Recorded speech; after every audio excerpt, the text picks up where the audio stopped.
Daripada pembacaan Alkitab kita, harian kita, ya. Salah satu ayatnya di dalam Keluaran 14 ayat 14. Keluaran ya, bukan kelurahan. Keluaran 14 ayat 14.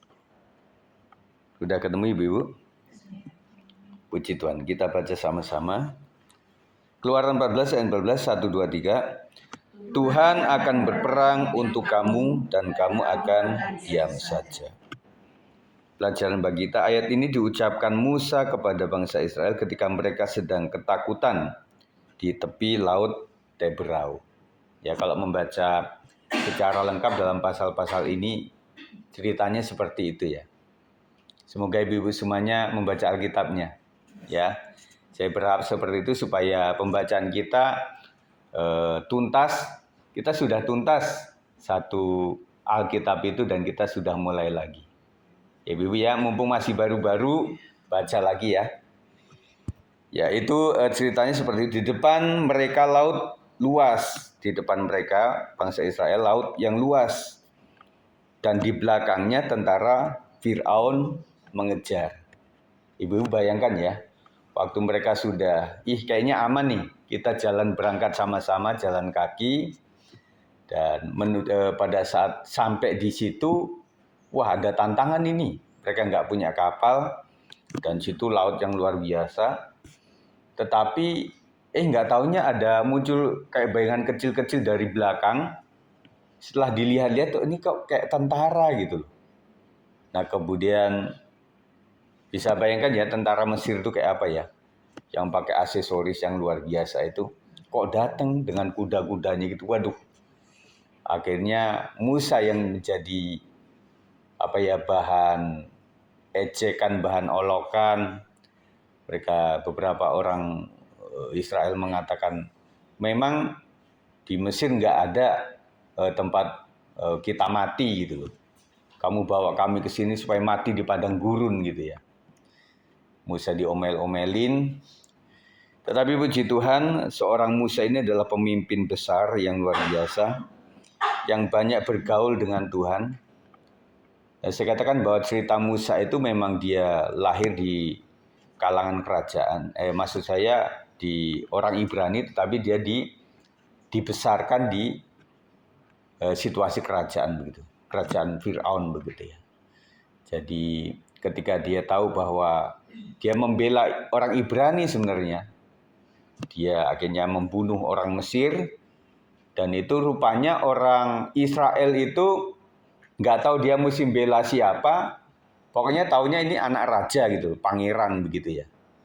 Jadi dia bilang, mengapa ya? Memangnya engkau menjadi pengatur kami, pemimpin kami.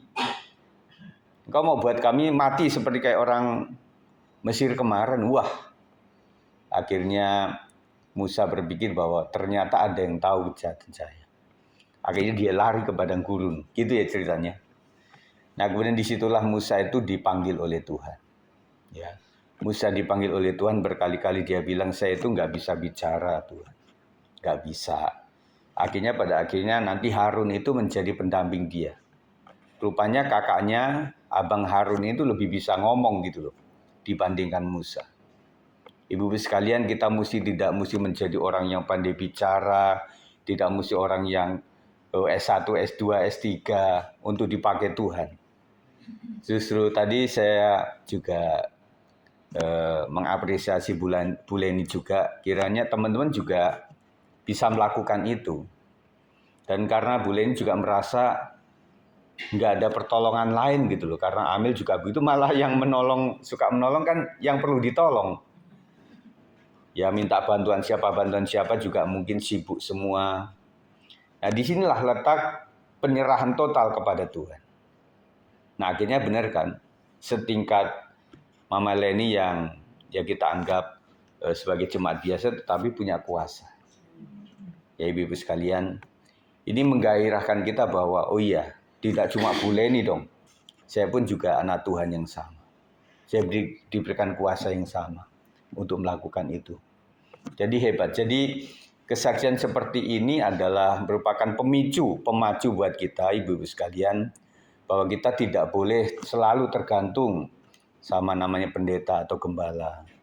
Kami juga kalau pas ada waktu juga datang gitu ya. Kadang-kadang juga terakhir itu kan memang Pak Thomas itu ya.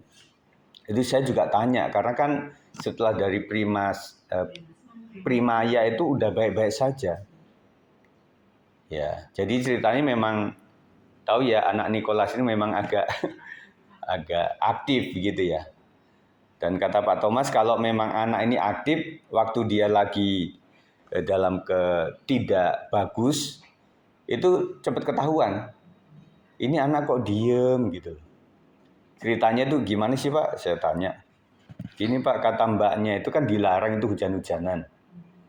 Jadi pintu rumah depan tuh ditutup. Dia lewat belakang. Dia lolos lewat belakang akhirnya main hujan-hujanan. Itu. Kata pemerintah kan memang nggak boleh hujan-hujanan dulu hari-hari ini ya. Beda zamannya kita waktu saya kecil di Lampung hujan-hujanan itu basah kering gitu ya, nggak apa-apa. Nah, tapi situasi ini agak dilarang, nggak boleh gitu loh. Bahkan mataharinya juga jahat kan gitu kan. Nah ternyata begitu. Yang kedua si anak ini ikut Pak Thomas ke sekolah gitu loh. Nah menjelang itu, yuk beli bakmi dulu gitu loh. Akhirnya karena Pak Thomas saya tahu sangat cinta sama anaknya, kemudian ya udah nak, kita mampir dulu di bakmi Cempaka situ. Nah setelah itu mau ke stasiun, itu hujan juga, kehujanan lagi. Jadi itu yang buat, akhirnya waktu saya tanya di Primaya itu belum jelas, karena katanya ya pokoknya infeksi itu saja ya. Nah ternyata memang ada indikasi itu DBD sebenarnya, kayak Jason gitu loh. Nah rupanya disebut sehat kemarin itu pas normalnya gitu loh. Agak Pak Thomas belum 24 jam mesti masuk sini lagi. Gitu ceritanya. Jadi memang luar biasa. Jadi dia bilang Pak Gem, saya semakin mendekat ke Tuhan kok semakin banyak kayak gini ya. Kayak selalu saya tanya istrinya maupun Pak Thomas, dan akhirnya tadi malam kan dia cerita Pak Thomas itu. Dari mulanya dia sendiri, akhirnya anaknya yang kecil, kemudian mamanya, kemudian abangnya Nicholas begitu loh. Jadi luar biasa. Jadi karena Nicholas ini menjelang ulang tahun, makanya saya tanya Pak, apa kebiasaan anak ini setiap mau ulang tahun kayak gitu? Si mamanya inget-inget, kayaknya enggak deh Pak. Menjelang ulang tahun yang 1 tahun itu memang pernah, tetapi setelah itu enggak. Kan ada ya anak kalau setiap mau ulang tahun itu ada aja gitu ya, sakit atau apa panas begitu ya. Memang luar biasa. Jadi setiap kita itu memang ketika lebih semakin mendekat kepada Tuhan memang tekanannya luar biasa. Tetapi hebat buat ibu-ibu sekalian, setiap lihat ibu-ibu ini ada cerita sendiri di kami ini ya. Makanya doakan kami berdua ini sama mama juga untuk bisa mengopeni para domba-domba Tuhan ini yang tidak gampang. Beda kepala, beda perilaku. Ya, beda semuanya gitu ya. Jadi itulah yang menjadi pemikiran kami bagaimana menempatkan kami di antara yang seperti ini. Doakan sajalah.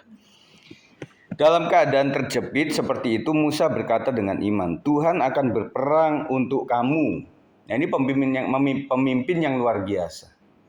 Ibu-ibu sekalian, kalau engkau memang berkata bahwa engkau menjadi pemimpin rohani, jangan pernah katakan sesuatu yang negatif. Karena perkataan negatif juga bisa mencipta sesuatu. Betul ya, kita percaya itu. Dan Musa tahu bahwa ini sedang ketakutan bangsaku ini. Mungkin secara daging Musa juga takut juga gitu loh. Karena dia yang memimpin, dia yang bertanggung jawab penuh. Bagaimana bisa melewati, menyeberangi laut, kemudian dari belakang juga sudah tentara Mesir, Firaun ini sudah menyusul gitu. Tetapi dia katakan, Tuhan akan berperang untuk kamu. Kadang kita pun mengalami keadaan seperti itu, ibu-ibu sekalian, saat masalah datang bertubi-tubi, saat keluarga ataupun pekerjaan atau pelayanan terasa berat. Kita punya masalah itu. Dan memang ada beberapa orang tipikalnya memang yang bisa ngelihat setan juga ada. Kakak saya pun bisa. Tetapi kalau kakak saya itu masih yang bagus-bagus boleh nih. Maksudnya yang nggak membuat orang melihat terus sampai pengen mual muntah gitu loh, nggak sampai. Kadang lucu-lucu gitu ya. Dan bahkan saya teringat waktu kami membuat video klip bersama Mazmur 100 Band di Bandung, itu kan di Lembang tuh.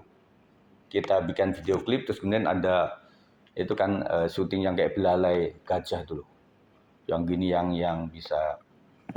Nah itu waktu ngedit video itu, waktu ada di villa itu, ada juga orang ongkang-ongkang kaki di video itu. Ternyata ada juga gitu loh. Nah ada yang diliatin, ada juga yang tidak diliatin. Saya nggak mau tanya siapa yang suka diliatin. Kalau orang nggak bisa ngeliat biasanya rasa ya. Rasa itu ada itu loh. Waktu kami ngontrak di Bandung itu yang saya ceritakan ada bekas tempat orang-orang melahirkan di situ, ternyata juga banyak berhantu di situ. Cuma orang yang tahu itu diem-diem saja. Pada akhirnya saya tahu kenapa ya seorang ibu tuh selalu pengen supaya di tempat bekas klinik itu selalu hamba Tuhan yang tidur. Ya termasuk kami lah dihitung begitu ya. Ternyata ada itu. Jadi di beberapa lokasi itu kayaknya ada gitu. Tapi kami nggak diliatin. Cuma ada rasa gitu ya. Ya memang kalau dipaksain ya bisa ketakutan juga gitu. Ya udah, nyanyi-nyanyi sajalah begitu ya. Itu luar biasa pengalaman. Kadang kita juga mengalami seperti itu saat keluarga atau pekerjaan atau pelayanan terasa berat juga. Betul, jadi pelayanan itu nggak mudah ibu sekalian. Betul ya. Kita sebagai pelayan Tuhan itu memang diuji dan memang terus dibentuk sampai kita itu menjadi seorang guru, menjadi seorang pemimpin buat yang lain. Nah kalau kita dituntut untuk menjadi pemimpin rohani bagi orang lain, semuanya kita pertanggungjawabkan. Makanya saya punya konsep itu, kita minta ampun dari pikiran kita, perkataan dan perbuatan kita. Itu benar-benar kita pikiran itu hanya kita yang tahu gitu. Itu yang apakah bisa dikendalikan atau tidak. Nah kadang-kadang pikiran yang sudah tidak dikendalikan muncul ke lidah mulut kita, terucap gitu loh. Nah itu yang kadang-kadang kita harus jaga betul. Nah, saya katakan bahwa waktu kita sedang emosi, waktu kita sedang tidak baik-baik saja pikiran kita, jangan memutuskan apa-apa. Saya lebih suka ya jangan lebih mengutamakan, nanti kan bisa minta maaf. Ya, mendingan jangan melakukan. Jangan sampai kita minta maaf gitu. Jadi kalau kita sampai minta maaf, tadi kita pernah melakukan itu. Apalagi sekarang di zaman medsos ibu-ibu ya. Beberapa ada yang saya lihat di Facebook juga mainan itu. Jadi di Facebook itu kadang-kadang benar atau nggak benar juga. Kadang ada satu video ya, ibu mungkin pernah lihat. Itu kok temanya itu selalu kucing yang menyelamatkan bayi kecil karena ada harimau. Betul nggak? Nah menurut saya ini nggak logis ini. Ya. Terus kemudian ada anjing yang menyelamatkan seorang bayi karena mau ketimpa apa, lemari atau apa gitu ya. Nah itu kadang-kadang kok mirip-mirip. Nah itu saya curiga buatan AI. Ya. Jadi pikiran saya ibu, kalau misalnya itu nggak logis lagi, berarti ini adalah gubahan AI itu. Kita harus waspada. Ya. Kadang kita pun mengalami itu, kita ingin berlari, ingin menyerah, bahkan ingin menyalahkan orang lain. Ya. Ini yang sering terjadi, yang kita lakukan adalah kita pengen lari dari kenyataan. Ibu-ibu sempat nggak berpikir ingin lari dari kenyataan? Kadang juga kepikir, aku pengen lari ke Kamboja saja. Budui, kata Budui, aduh daripada si Mercy ini mending masak 100 orang deh. Ya. Kadang anak-anak begitu ya Bu ya. Kalau ada mamanya itu aduh bisa bikin apa-apa. Kemarin juga gitu sama Nicholas ini kan. Waktu mamanya lagi dipanggil dokter itu, si Nicholas tanya, "Mama kemana?" gitu ya.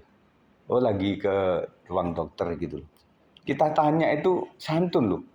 Semua dijawab dan nggak bikin apa-apa gitu loh. Pokoknya api halus gitu ya. Nah waktu papanya datang, itu udah. Pokoknya bikin sesuatu lah, pokoknya supaya bikin apa ya? Supaya kayak cari perhatian gitu loh. Kalau seringkali ibu nggak ada cari perhatian kan? Waktu duduk begini-begini, Ibu Ika bisa gitu. Nah, itu berarti waktu kecil kurang bahagia begitu ya. Nah kadang anak memang begitu ya, kalau ada di samping kita tuh seperti itu. Beda sama anak-anak kami. Kalau anak-anak kami ya puji Tuhan lah. Syukuri sajalah karena dia memang pendiam. Jadi ya apa adanya aja lah.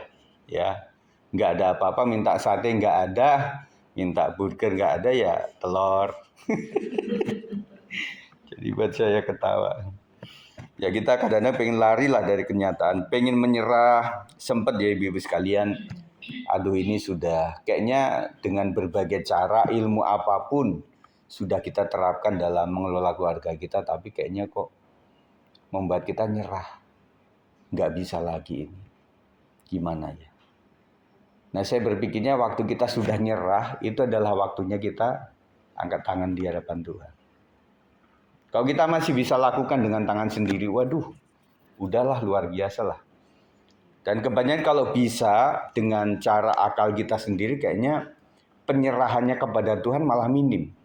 Betul ya? Dan juga saya mendengarkan kesaksian suaminya Ibu Ika itu waktu menghadapi arus lautan itu juga luar biasa.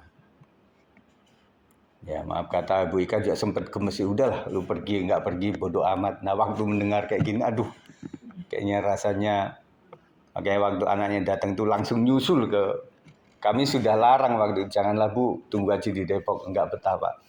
Akhirnya datang juga ke sana, ke bandara itu.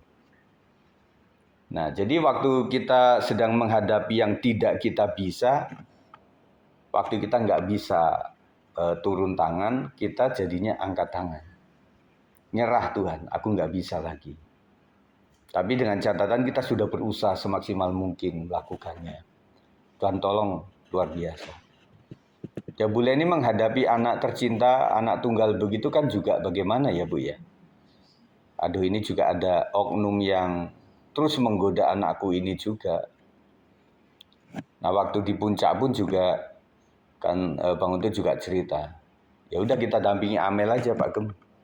Karena ternyata yang lain yang kemasukan gitu loh. Jadi memang ada beberapa anak-anak profesi juga yang maaf kata bisa ngelihat juga. Yang ya Bi ya. Jadi kita doakan terus. Nah, saya pikir apakah ini bisa, mungkin juga anak-anak bertanya apakah ini bisa dilepaskan benar sampai benar-benar nggak bisa ngelihat gitu ya. Saya kok berpikirnya kakakku itu kan seorang gembala, seorang pendeta. Tetapi dia masih bisa ngelihat. Terus yang kedua ada anak STT Proklamasi teman saya yang ada di Cibinong itu, yang di gereja Kristus itu, dia juga bisa ngelihat itu. Nah apalagi teman saya ini namanya Pak Yudas ya saya sebut, yang sempat akrab sama saya waktu itu. Anehnya justru di gereja. Waktu dia mau ke gereja tuh, datang lagi nih di dekat kamar mandi gitu loh. Dan itu nggak bagus dia bilang. Ya karena dia sudah dewasa, dia bisa menguasain itu. Kalau nggak bisa menguasain itu bisa, itu mual, bisa muntah, bisa terganggu bener gitu loh. Karena ngelihatnya nggak bagus ibu-ibu. Contoh kata misalnya ada kepala, tapi tubuhnya nggak ada, cuma ada, kata orang Jawa itu drodotnya itu. Isi perutnya itu. Ya gimana udah nggak gitu. Ya. Nah kita doakanlah. Dan apakah ibu-ibu mengira bahwa di gereja seperti ini juga artinya nggak ada gitu ya? Ya kalau kami nggak ngelihat, tetapi para tukang yang kerja waktu itu kan juga mengalami. Ya. kan kiri rumah sakit, kanannya kuburan. Itu udah lalu lintas itu. Saya pikir di Hermina itu mungkin setiap minggu ada yang meninggal. Ya. Nah, itulah keadaan kita seperti itu. Ya. Tetapi percayalah bahwa kalau kita memang dalam Tuhan, Tuhan akan lindungi kita. Amin ya. Puji Tuhan. Namun Tuhan berkata, diam dan percayalah. Diam bukan berarti pasrah, tanpa harapan, tetapi tenang karena yakin Tuhan sedang bekerja. Makanya saya bilang tadi, waktu kita ada di titik tenang itu kita sudah habis-habisan mengusahakan apa-apa, dan kemudian akhirnya kita sudah angkat tangan kepada Tuhan, ya pasrah bongkoan, artinya disutah ketenangan kita. Tenangnya itu kita sudah melakukan apa-apa, dan akhirnya kita sudah serahkan kepada Tuhan semuanya, dan saya tinggal menunggu waktu Tuhan melakukan yang terbaik. Itu Ibu. Jadi itu namanya damai sejahtera yang tidak masuk akal manusia. Diam berarti menyerahkan kendali kepada Tuhan yang jauh lebih berkuasa daripada kita. Ketika kita berhenti panik dan mulai percaya, kita memberi ruang bagi Tuhan untuk bertindak. Nah, artinya ada ruang bagaimana Tuhan bekerja, ada ruang saat dimana kita, akal pikiran kita gunakan. Sejauh mana ibu-ibu punya ilmu ekonomi, ilmu keuangan, ilmu pengalaman yang ibu-ibu bisa terapkan saja itu. Ilmu medis, ilmu kedokteran, apapun itu, terapkan saja. Selanjutnya mujizat Tuhan yang melakukannya itu. Amin. Jadi kita upayakan apa yang saya bisa lah. Meskipun kita sekolahnya nggak sampai tinggi-tinggi amat, tetapi pengalaman itu adalah guru yang paling baik. Ya kita lakukan saja. Nah, kemarin kita kan mengelola ini kan bapak-bapak yang mungkin mereka punya ilmu pengalaman. Jadi ya maaf kata kalau bapak-bapak sudah kerja itu kan kadang ada rapatnya juga gitu. Gini loh bro, enggak begitu, ini loh begini. Ya udah ngomong aja, kita lihat aja. Ya udah, yang bisa kita lakukan memang itu ibu sekalian. Ya, ada beberapa yang bilang udahlah panggil tukang sajalah. Oh iya. Tapi kan kita pengen ngirit ya, yang dana yang ada itu bagaimana bisa dilakukan. Dan sebelah ini memang belum, lagi nambah lagi akhirnya. Kemarin ceritanya memang nggak sampai samping ini. Dan kita pikir ada sisa-sisa, di atas juga masih ada sisa 1-2. Ya mending dikompletin saja lah, ya udah dipasang situ semuanya. Ya akhirnya ini nanti, nggak tahu apakah Sabtu malam datangnya barang. Nah mereka udah janjian kalau memang Sabtu malam datang, Minggu siang bisa mereka lanjutkan lagi kerjaannya, gitu ya. Ya kita doakan saja lah ibu-ibu sekalian. Dan akhirnya anak-anak profesi, Bang Berto, Siska sama Bang Oto itu penasaran, mereka nggak betah. Waktu saya lagi bersih-bersih ini, Bang Oto datang. Tuh Bang, ada apa? Oh Pak, anak-anak profesi mau datang. Oh mau rapat. Enggak Pak, mereka penasaran mau lihat panggung gitu. Oh gitu, ya udahlah, silakan saja tunggu gitu ya. Jadi saya tanya, termasuk anak-anak Pak Sab juga kan sempat melihat gitu ya. Jadi ide mereka dari tampilan ini apa, diteruskannya apa gitu ya. Jadi kita bisa, kalau sudah nemplok kayak gini kan ada ide ya. Ibu pasti punya ide semua ini. Ide doang. Kalau mengaplikasikan ternyata ya nggak mudah. Menurut kalian tinggal nempel-nempel ya, ternyata nggak semudah itu. Ya. Nanti ide-idenya seperti apa kan muncul lagi gitu ya. Pokoknya luar biasa lah. Ya puji Tuhan lah, meskipun tempat seperti ini anugerah Tuhan, tinggal kita yang kasih membuat yang terbaik begitu ya. Ini juga ada nih, yang dari Pak Arif, masih ada ini. Barang Pak Arif cukup banyak di atas Bu. Ya termasuk keyboard dia, gitarnya, termasuk kursi studio itu dari Pak Arif semuanya. Makanya ada teman-teman, Pak ini jangan, karena saya suka yang kayak gini. Bahkan waktu itu di sini ada kamar mandi kan, saya sempat bilang ini dibuat ini aja kayak seperti pohon, nah situ kayak gelantungan itu pemain musik di situ, sampai kayak gitu. Kita berjuang. Kalau bilang Pak, Di sini kok ada tempat sabun, Pak? Oh iya. Dulu kan rancang awal kan sini dapur, Ibu. Makanya ada gini. Nah, di situ ada kamar mandi. Di sini juga ada kamar mandi, sini kamar, gitu ceritanya. Ya, tapi akhirnya jadinya seperti ini. Nah, saya bersyukur lagi kemarin itu waktu saya kan pernah cerita ya. Ini kok ada ketok situ kan. Saya pikir papa yang ketok atau siapa? Karena kalau dari atas dimanapun ngetok itu kedengeran. Oh, kayaknya di samping nih. Nah, saya lihat di situ. Akhirnya ada tukang satu di situ. Pak, lagi buat apa? Oh iya Pak, ini mau buat saluran untuk paralon gitu loh. Untuk IPAL. Oh puji Tuhan, berarti memang mereka berkata dan benar dilakukan. Nah puji Tuhan, dan akhirnya saya ketemu satu bapak-bapak lagi. Pak Afid, namanya Pak Afid. Nah saya tanya sama beliau ini, Pak, Bapak freelance ya di Hermina ini? Oh enggak Pak, saya tetap Pak. Jadi tiap hari di sini ya? Iya Pak. Terus kemudian sekarang gimana Pak? Di dalam udah enakan, nggak ada yang ngalir-ngalir. Akhirnya saya bukain. Nah ternyata dia seorang pemborong.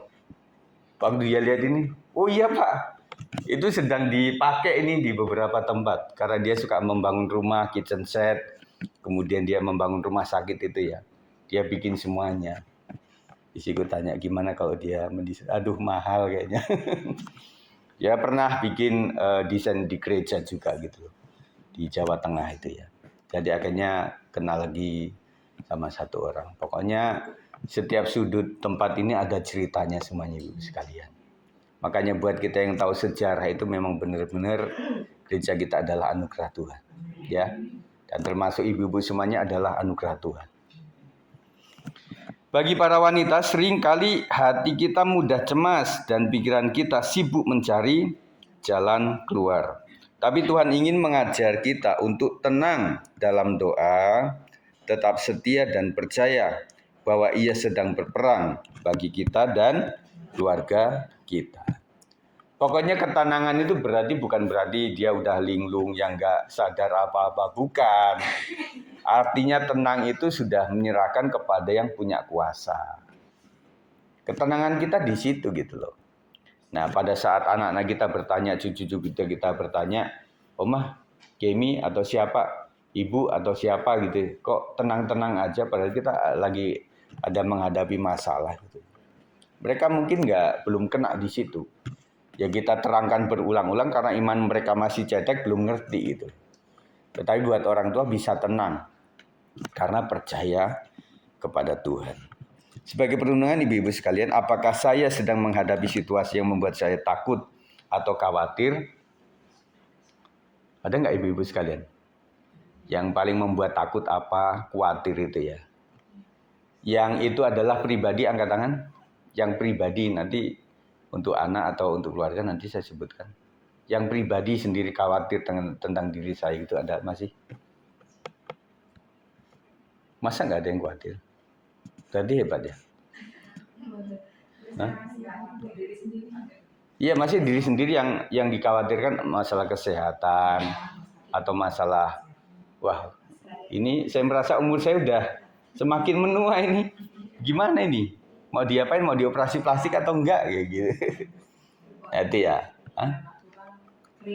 Iya, ya udahlah keriput aja lah, biarin. Iya. Nah, itu mesti begitu memang. Ya. Jalani saja. Kok Bu Dwi sedang mikirin bisnisnya gimana, kan gitu ya. Setiap kita punya hal-hal yang disampaikan gitu loh. Kok Bu Femi ya ingat si Tirsa gimana, si Fani gimana, suami tercinta bagaimana, kan begitu ya. Pasti kita punya pikiran begitulah. Ya setiap kita itu ya. Tetapi masalahnya kita khawatir harus punya. Kalau enggak kita enggak akan bertanggung jawab. Maksudnya kalau enggak ada khawatir kita sembrono, ya udahlah asal aja lah. Biarin aja saya sen kiri habis itu belok kanan. Nah itu bahaya tuh. Bisa tabrakan atau nabrak atau ditabrak. Gampangin gitu. Jadi khawatir itu kalau kita mesti ada itu sehat, tetapi bagi orang percaya ketika khawatir menyerahkannya kepada Tuhan. Itu namanya iman. Jadi membuat kita bisa tenang. Ya. Ada khawatir, tetapi dalam nama Yesus saya sudah taruh kepada tangan Tuhan. Saya percaya Tuhan akan memberikan solusi yang terbaik. Tunggu waktunya Tuhan, waktu yang terbaik. Yang kedua, sudahkah saya belajar untuk diam dan percaya kepada Tuhan? Nah, ini step berikutnya. Kalau kita sudah beriman kepada Tuhan, ya kita pasrah kepada Tuhan. Artinya pasrah itu ya sudah, saya doakan waktu itu tanggal berapa ya, di tanggal 1 bulan kemarin, udahlah. Enggak tiap hari kita justru mendoakan, itu bukan berarti khawatir, tapi percaya dengan doa-doa yang saya lakukan pasti akan terjadi mujizat yang luar biasa. Itu yang harus kita lakukan. Adakah saya memberi ruang bagi Tuhan untuk bekerja dalam hidup saya? Saya percaya bahwa ibu sekalian hadir ke tempat ini, ada doa, pujian, ada merenungkan firman Tuhan, itu adalah memberikan ruang Tuhan untuk bekerja dalam hidup kita. Makanya dalam setiap ibadah itu selalu ada doa berkat dari gembala atau pemimpin untuk memberkati jemaat semuanya supaya mendapatkan berkat. Jadi ibadah itu tidak sia-sia begitu, ya ibu sekalian. Dan kita akan lakukan terus sampai kita betul-betul meminta Tuhan ajar aku untuk diam dan percaya ketika aku tidak mengerti jalanmu. Jalanmu tak terselami oleh setiap hati kami, namun percaya ada rencana yang indah, tentu kasihmu heran dan besar bagiku, hadiranmu selalu nyata di dalam hidupku. Penyertaanmu sempurna, rancanganmu penuh damai, aman dan sejahtera. Walau di tengah badai, ingin ku selalu bersama, rasakan keindahan hati kehadiranmu Tuhan. Luar biasa. Jadi lagu rohani yang lahir dari pengalaman bersama Tuhan itu menjadikan berkat bagi kita. Banyak lagu-lagu yang memang menjadi berkat. Dan akhirnya setelah ditelusuri, oh ternyata penciptanya itu adalah orang yang bergumul dengan kanker. Ada ceritanya yang apa itu lagu tentang penginjilan itu, mengikut Yesus keputusanku. Oh ternyata itu masa aniaya. Pada saat diperhadapkan dengan para tentara yang anti Kristen, dan kemudian mereka disuruh menginjek-injek itu gambar Yesus itu, dan ada yang memang nggak kuat menginjak saja, dan kemudian tinggal beberapa orang yang dia nggak mau menginjak itu karena ini adalah Tuhanku. Bahkan ada yang ambil anduk kecil, dia ngelap itu bekas, karena tidak cuma menginjak, yang lain suruh meludahi, habis itu menginjak, habis itu pergi gitu ya. Tetapi ujung-ujungnya dalam cerita itu yang nginjak maupun yang enggak juga tetap dibunuh gitu. Terus kemudian dalam cerita itu ada satu orang yang memang mengelapnya itu, akhirnya waduh, berarti kalau orang ini tidak mau menyangkali siapa tokoh ini, berarti ini tokoh ini nggak main-main. Akhirnya tentara menjadi bertobat oleh karena satu orang yang tetap membela Tuhannya dalam keadaan penganiayaan seperti itu.